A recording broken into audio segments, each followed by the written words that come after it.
6:59 minutos. Buenos días, dominicanos, dominicanas, ciudadanos y ciudadanas del mundo. Julio Martínez Pozo con los comentarios de los temas más importantes en el Sol de la Mañana. En este miércoles 29 de abril del año 2015, buenos días a todo el equipo. María Elena Núñez, Víctor Gómez Casanova, Eury Cabral, José La Luz, Melton Pineda, Don Amauris Aybar, nuestros distinguidos colegas de 5 a 7 de la mañana, Yuri Rodríguez, Humberto Paniagua, Andrés Martínez, Álvaro Camaño y Mario Díaz en los controles. En Santiago de los Caballeros, Ramón Paulino. Así late la ciudad corazón. Buenos días, Manuel González Manegonte, nuestro catedrático del sector agropecuario, y buenos días, Rafael Díaz, nuestro cronista deportivo. Entonces, Helen Gil, que es nuestra productora, Sonia Patiño, nuestra coordinadora, Joa Bernal, a todo el equipo de BTV Televisión. Buenos días a todos y a todas. 7 en punto de la mañana. El sol de la mañana, el sol de la mañana, el sol de la mañana. Sobre el caso del asesinato de la licenciada en Derecho Paola Languasco, de la joven Paola Languasco, pues yo creo que lo más importante y lo que la sociedad dominicana tiene que repudiar, perseguir y condenar es el brutal asesinato que padeció esta señora. El brutal asesinato que padeció, eso es lo importante.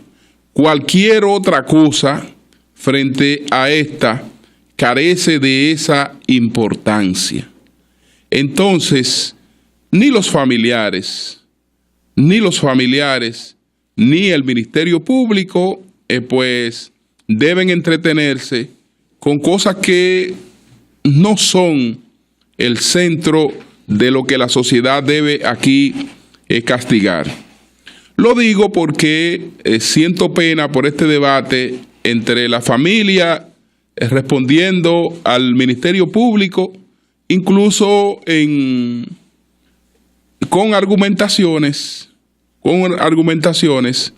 que nadie va a acoger. Nadie va a acoger esas argumentaciones. La familia está sumida en un dolor terrible e irreparable.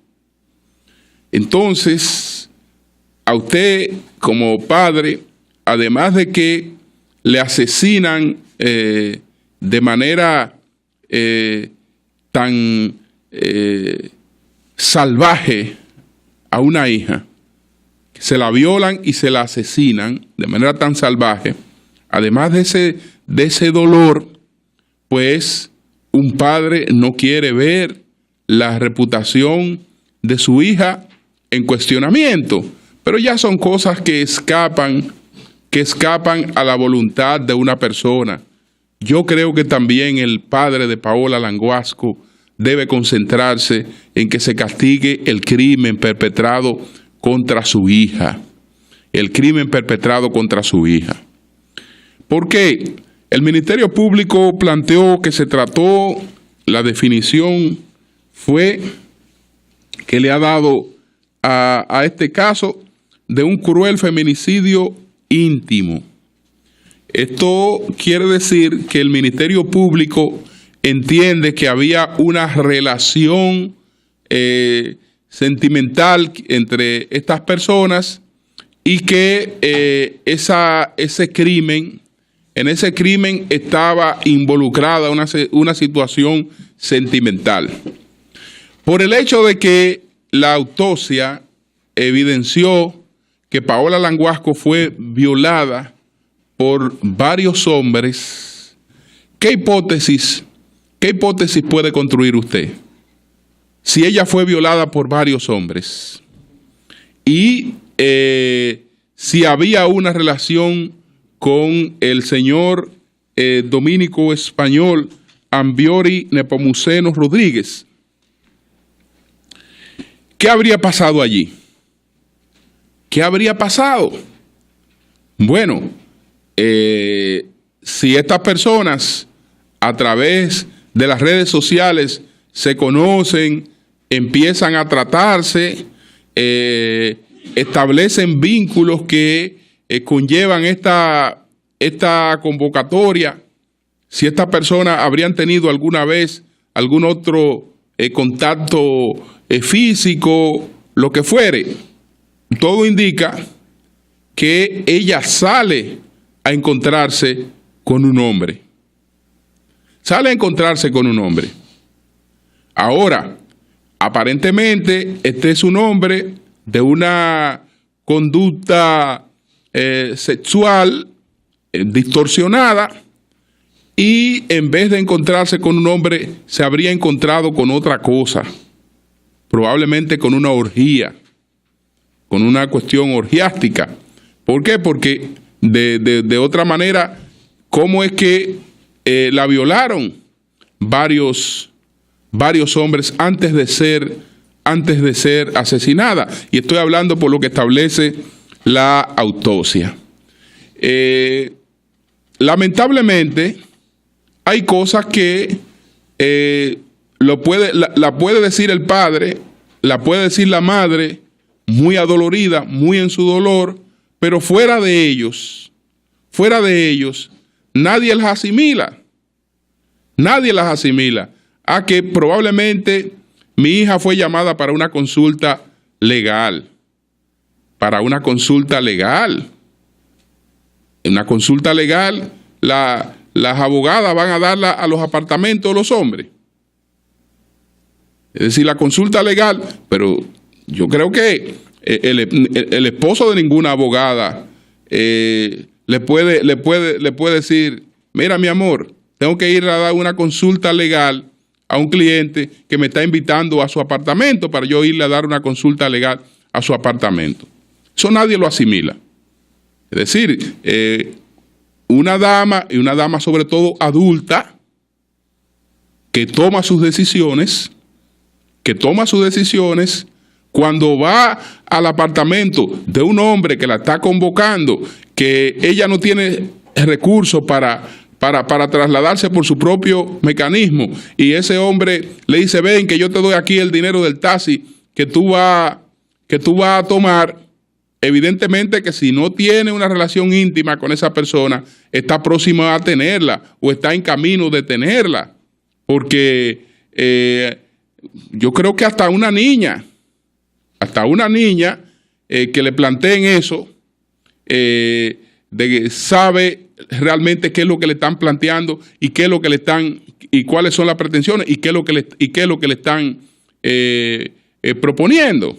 No, indiscutiblemente que ahí había o una relación o se estaba armando una relación. Ahora, tal vez cuando ella llegó al lugar, entonces se encontró con una situación distorsionada. Pero las fotografías que han publicado indican que no se trató de consulta legal, etcétera, porque ¿quién va a asimilar eso? ¿Quién va a asimilar eso? Eso no tiene que ver con eso. Ahora, que ella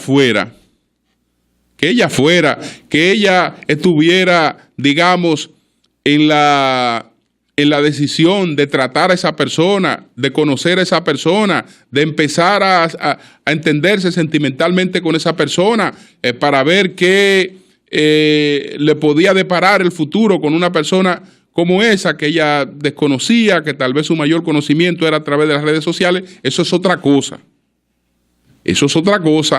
Y muy aparte de ahí, que nada lo justifica, es lo del crimen. Es lo del crimen en lo que todos tenemos que concentrarnos, en que este señor, que hubo negligencia de parte del juez que entiende que este hombre no representa un peligro de fuga y que no entonces clasifica para una medida de coerción que pudiera ser la de un impedimento de salida, de manera elemental, porque era el principal sospechoso de la desaparición de esa persona. Era la última persona que había tenido contacto con ella. Fue la persona que la convocó, etcétera, etcétera. Es decir, no hay justificación. No hay justificación para que a esa persona se le permitiera salir del país. Entonces, el Ministerio Público, además de concentrarse en plantear esto, lo del cruel feminicidio íntimo, lo que debe haber, cuál fue la intimidad que permitió la salida de este hombre. ¿Qué fue lo que hubo en la salida de este hombre? Porque esa salida tampoco nadie la asimila como algo gracioso. Nadie cree que ese hombre pues fue puesto en libertad, fue dejado en libertad y se le permitió salir de manera graciosa. Tampoco nadie pues cree eso. Así es que queríamos plantear esto para reiterar la exigencia de que este crimen se castigue, la exigencia de que el señor Ambiori Nepomuceno Rodríguez venga a enfrentar la justicia dominicana y que esa justicia le construya un expediente como el que él debe tener, un expediente que no le deje resquicio a la evasión o a la posibilidad de que un juez realmente no encuentre las pruebas para condenarle o que las pruebas entonces después resulten ilegales. Después resulten que no fueron pruebas en las que un tercero imparcial, que es el juez, intervino para autorizar la obtención de esas pruebas, que eso sería otro gran escándalo. Son las 7:11 minutos. El sol de la mañana. El sol de la mañana.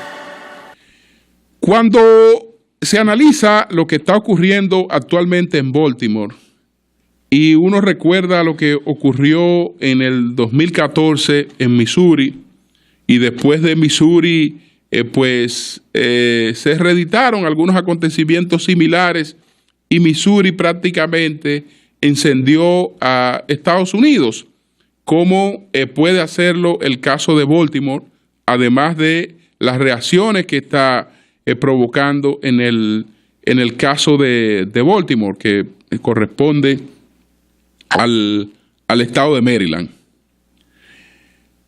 ¿Qué está pasando en los Estados Unidos de América? Tenemos una reedición de la discriminación racial. Habrá que de nuevo emprender un movimiento como el que encabezó el doctor Martin Luther King para que esa sociedad que en su constitución, en sus leyes, pregona la igualdad, así también la practique. Y entonces no se vean estas diferencias y estas expresiones de que aparentemente ahora lo que se difunde es que hay una policía con especial predisposición para atacar, para agredir, para violar el derecho a la vida de los afroamericanos. Yo creo que esto es otra cosa. Yo creo que el componente racial no es más que un matiz, pero en el fondo no se trata de un problema racial. Lo que se está reflejando en la conducta cada vez más violenta frente a la autoridad de los afroamericanos y entonces a respuesta cada vez más desproporcionada de la policía frente a los afroamericanos es la desesperanza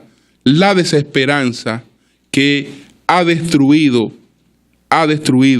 desde hace tiempo el sueño americano.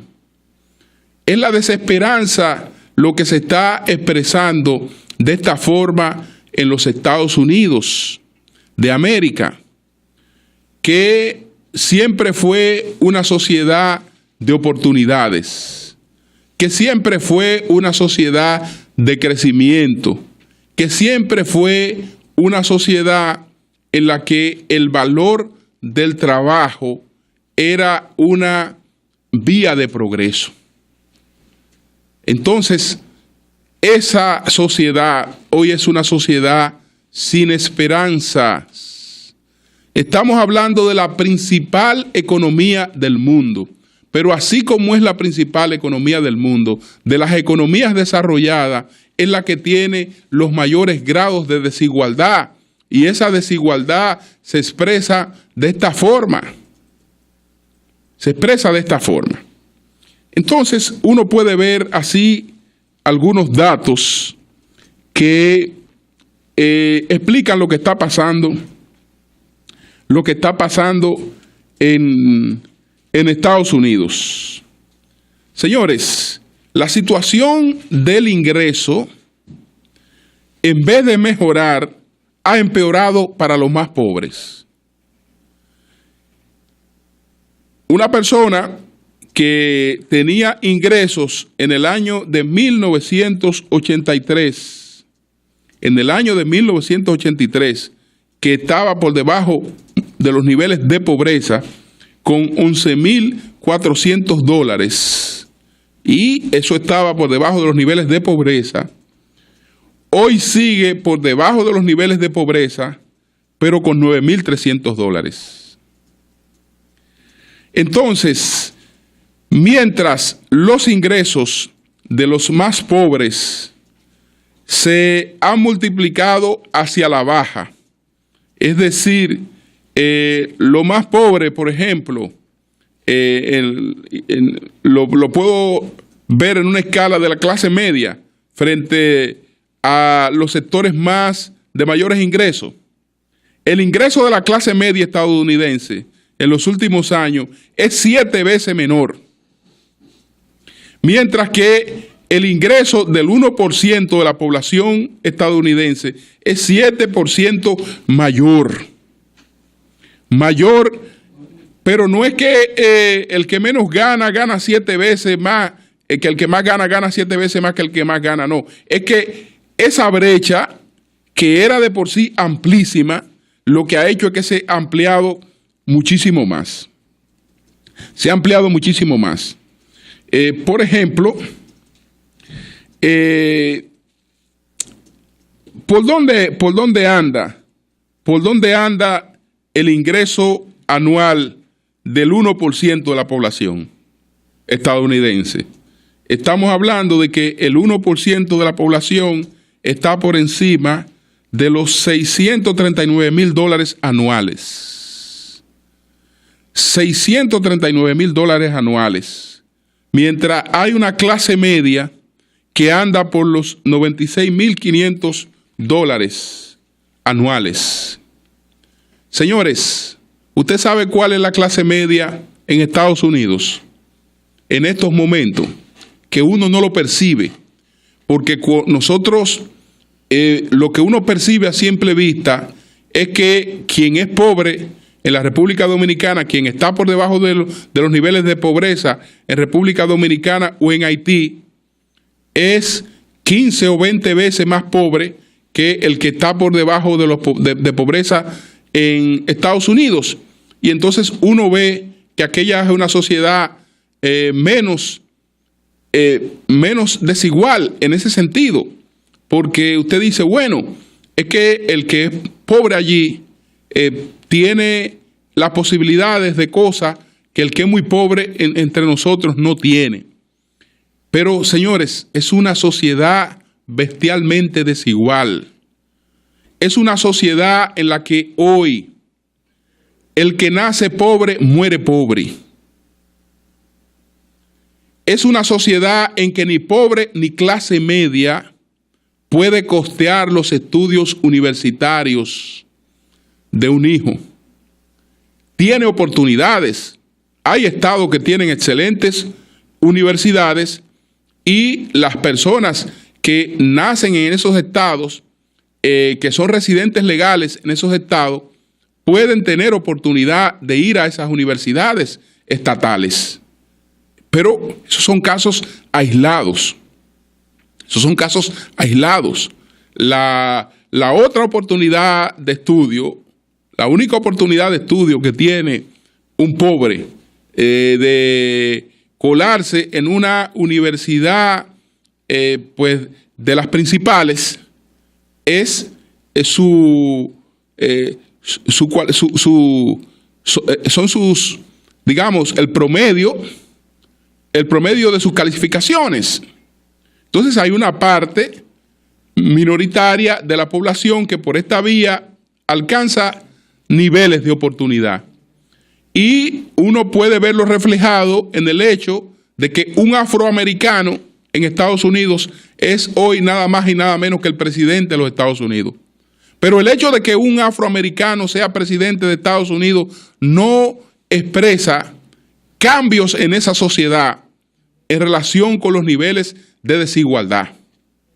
Entonces, los problemas se dan con los afroamericanos, no solo porque los afroamericanos son negros, sino porque son negros y en este grado de desigualdad son los más pobres. Son los más pobres porque carecen de las oportunidades. Carecen de las oportunidades. Un joven de 17 años en Estados Unidos, cuando estoy hablando del montón, 17, 18 años en Estados Unidos, pues puede tener ingresos, pero son los ingresos que lo condenan a la pobreza. ¿Por qué? Porque ya no tiene una familia, como es el caso de la clase media dominicana y hasta de los pobres en República Dominicana, que se lo cargan cada quien en la medida de sus posibilidades para que ese joven pueda realizar una carrera universitaria. No. 17, 18 años ya tienen que independizarse, empezar a trabajar porque tienen que sustentarse. Y si el padre no hizo ahorros desde que ese niño nació para costear la educación de ese niño, ese joven no va a tener un nivel de educación que después le garantice un nivel de vida que le dé igualdad de oportunidades, las mismas oportunidades que tienen otros segmentos de la población. Es una sociedad que le hace desigual desde el nacimiento. ¿Por qué? Porque la calidad de la educación que usted recibe depende mucho de la calidad del lugar donde usted viva. La gente busca, gente de clase media con alguna posibilidad, vivir en las, ¿cómo le llamamos? Bueno, vamos a llamar urbanizaciones. En las urbanizaciones de donde está la gente de mayores ingresos, donde están las viviendas más costosas, porque la educación, lo que es los recursos que recibe la escuela, esos recursos provienen de un impuesto a la propiedad inmobiliaria. Entonces, donde están los residenciales de las mejores casas, ahí están las mejores escuelas. Si usted está en un residencial donde usted paga lo elemental, usted tiene una escuela que tal vez la vemos nosotros aquí y decimos qué grande esa escuela, qué buena es esa escuela, porque nos estamos comparando con la calidad nuestra, que es bajísima, y decimos qué bueno esa escuela, qué impresionante es esa escuela. Pero esa escuela es impresionante para nosotros, viéndola desde el punto de vista de nuestra realidad. En el plano de las oportunidades, en aquella realidad, realmente los que van a tener las oportunidades son los que están en las mejores escuelas. Entonces, esto es lo que se está reflejando. Eso es lo que se está reflejando ahí. Eso es lo que se está reflejando ahí. Miren que en el caso del estado en el caso de Baltimore. En el caso de Baltimore tiene 62,000 habitantes. El 63% de esa población es negra. El 63%. Pero no es excluida porque es negra. es excluida porque también es pobre. De ese porcentaje del 63% de la población que es negra, 23.8 de ese 63% está por debajo de los niveles de pobreza. Está en la indigencia, pero sin esperanza. Porque la esperanza, señores, la gente vive de la esperanza. La gente vive de la esperanza. Y aún hay una esperanza posterior que funcionan como equilibradores de la sociedad. La razón por la que no hay guerras diarias y por la que la gente que está en la miseria no se vive rebelando a diario es cuando la gente que está en la miseria tiene la esperanza de salir de ella, ya sea mediante el azar, ya sea mediante las oportunidades que ofrece la sociedad. Y entonces, además de eso, mucha gente que sabe que no tiene la esperanza de salir de la pobreza, entonces tiene una conducta llevadera porque esa gente aspira a una vida postrera mejor. Es decir, a que las cosas que no disfrutó en la vida terrena, la alcance en la vida, en la vida que se supone que hay en el cielo, en la vida que se supone que las religiones pues pregonan después de la muerte.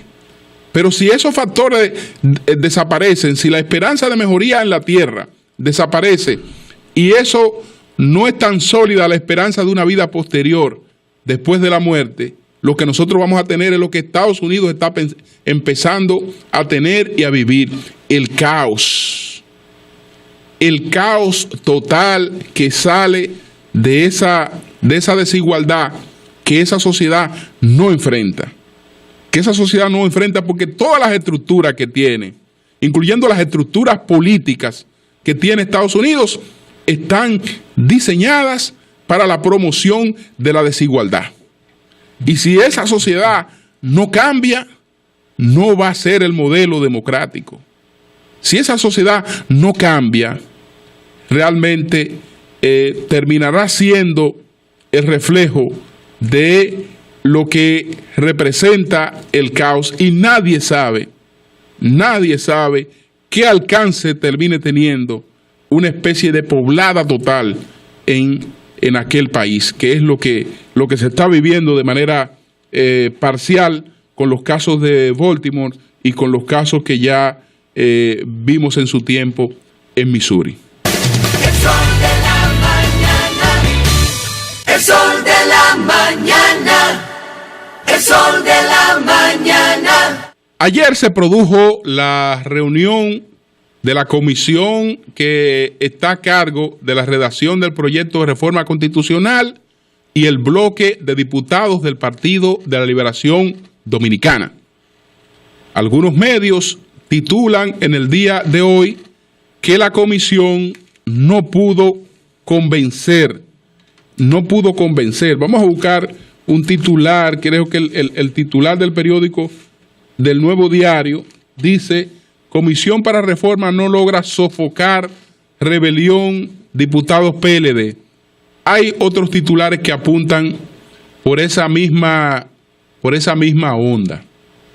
Que ayer los diputados leonelistas pues fueron a esta comisión con un documento en el que reiteran su rechazo a la reforma constitucional. En primer lugar, la comisión no fue a convencerlo de que respalden el proyecto de reforma constitucional, porque se sabe que si ellos tienen orden de no respaldarlo, no le van a recibir instrucciones a la comisión.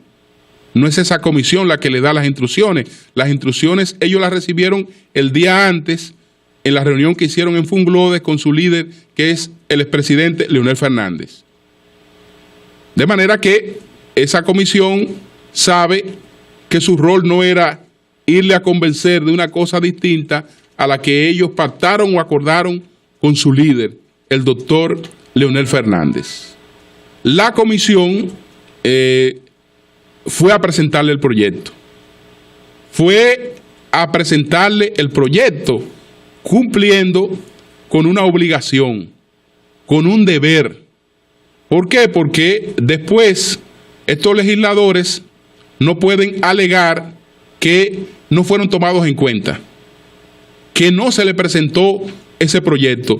Si ellos en definitiva lo van a rechazar, no lo van a rechazar porque no se cumplió como se debía con ellos, poniéndolo al tanto del proyecto y yendo a discutir aspectos del proyecto con ellos. A eso fue la comisión y les presentó el proyecto. Ellos presentaron su reacción.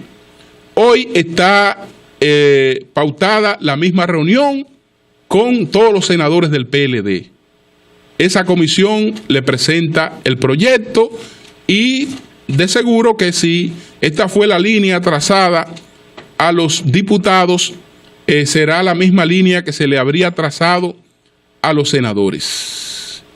Me pregunto entonces, después de un encuentro entre Leonel Fernández y Danilo Medina, ¿por qué se da esta reunión?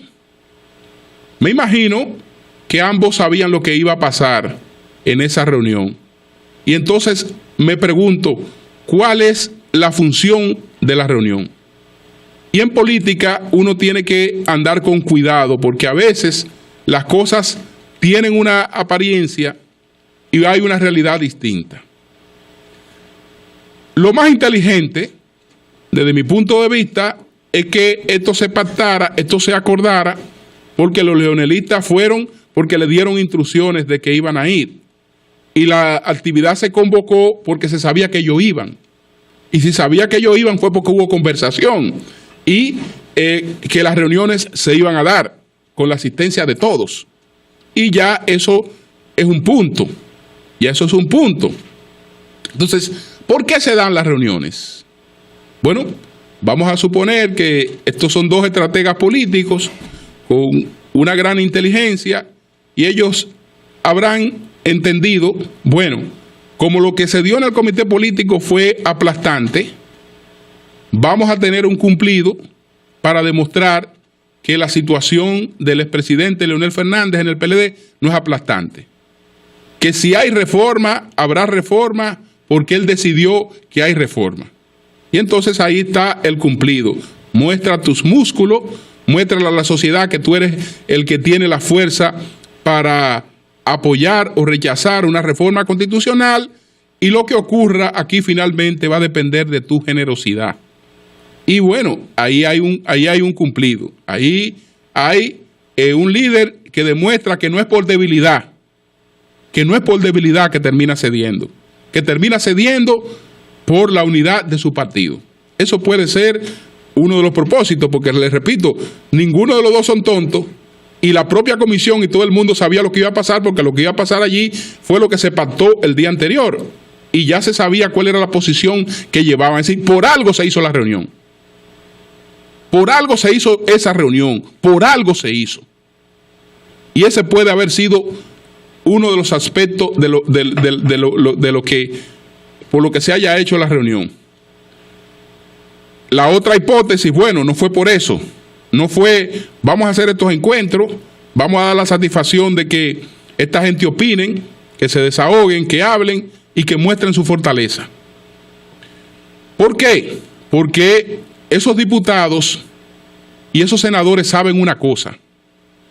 Ellos saben una cosa. ¿Qué saben ellos? Que ellos son producto de la correlación de fuerza que había en el PLD hace 5 años. Que esos senadores ni esos diputados que están en rebelión en estos momentos son el producto de la correlación de fuerzas actual en el PLD. Que la correlación de fuerza actual fue la que se reflejó en la última contienda interna que hubo en el PLD, que fue para escoger los miembros del Comité Central. Y que esos senadores y esos diputados en el plano local perdieron con los aspirantes que apoyaron. Es decir, ellos saben que no son el producto de la correlación de fuerza actual a nivel interno en el PLD, que probablemente ande similar a lo que ocurrió en el PRM, en relación con la fuerza que tiene Danilo Medina, que algunos podrán decir, es la fuerza del gobierno. Sí, es la fuerza del gobierno, pero a la fuerza del gobierno se le suma la fuerza de la popularidad. Hay dos fuerzas conjuntas que son distintas en su expresión. Son distintas en su expresión, porque una cosa es el gobierno, un gobierno impopular, ejerciendo su fuerza, solo lo puede hacer comprando voluntades. Un gobierno popular y un presidente popular ejerciendo su fuerza no tiene pues el costo que tiene la impopularidad. Entonces, ellos saben eso. Ellos saben que el valor que tienen políticamente está dado en la fortaleza que muestren. Porque saben que cuando llega el momento y ellos sean sometidos a los procesos internos, la suerte de ellos, de muchos de ellos, aunque otros son populares y como quiera pueden sobrevivir, pero la suerte de muchos de ellos va a ser similar a la suerte de los miembros del Comité Central que ellos apoyaron. ¿Por qué? Porque la correlación de fuerza hoy, en estos momentos, interna en el PLD, no es la correlación de fuerza de hace 5 años. La pava no está poniendo donde ponía. Y ellos lo saben. Entonces, nosotros tenemos que establecer nuestro valor de manera contundente. Y las cosas tienen que ser claras y precisas. No puede haber engaño. Entonces, vamos a mantener la firmeza hasta ver qué cosas de manera concreta se ponen y se plantean. La mayoría de esos diputados saben que es una barrida a la que se ponen y que no salen a menos que no haya un acuerdo político. No salen a menos que no haya un acuerdo político. Y una parte importante de esos senadores saben que no salen. Que no salen si no hay un acuerdo político.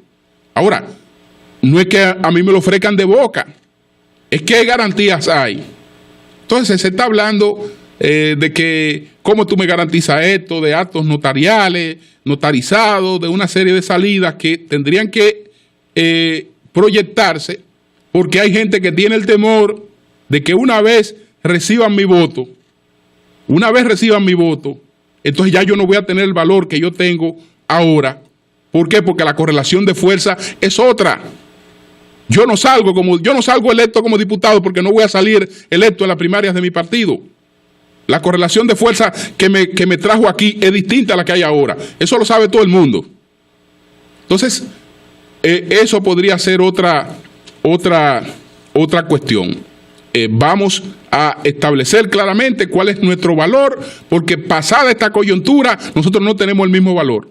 Entonces, cualquier cosa tiene que ser clara y ahora. Y por eso hay que dar demostración contundente de fuerza. Si no, nos pasa lo que nos pasa con Jota. Y probablemente también el asunto ande por ahí. La tercera posibilidad, bueno, la locura. La tercera posibilidad, la locura. El enfrentamiento.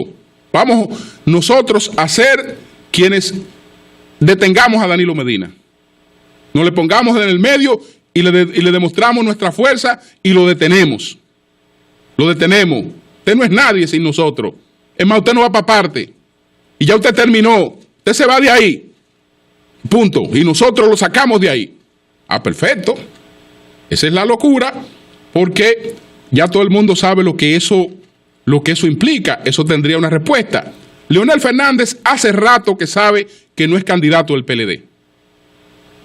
Hace rato que sabe que en función de la coyuntura que se dio en el comité político y la coyuntura que se está dando actualmente, él no puede ser candidato del PLD.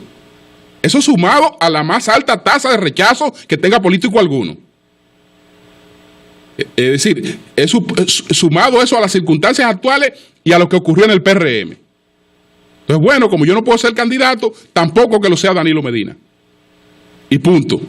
Y que vengan otras cosas. Si fuera así, beneficiada sea la alternabilidad y entonces los que hablamos de ella, los que la proyectamos con antelación, habríamos tenido razón. Cambio y fuera, Mauricio.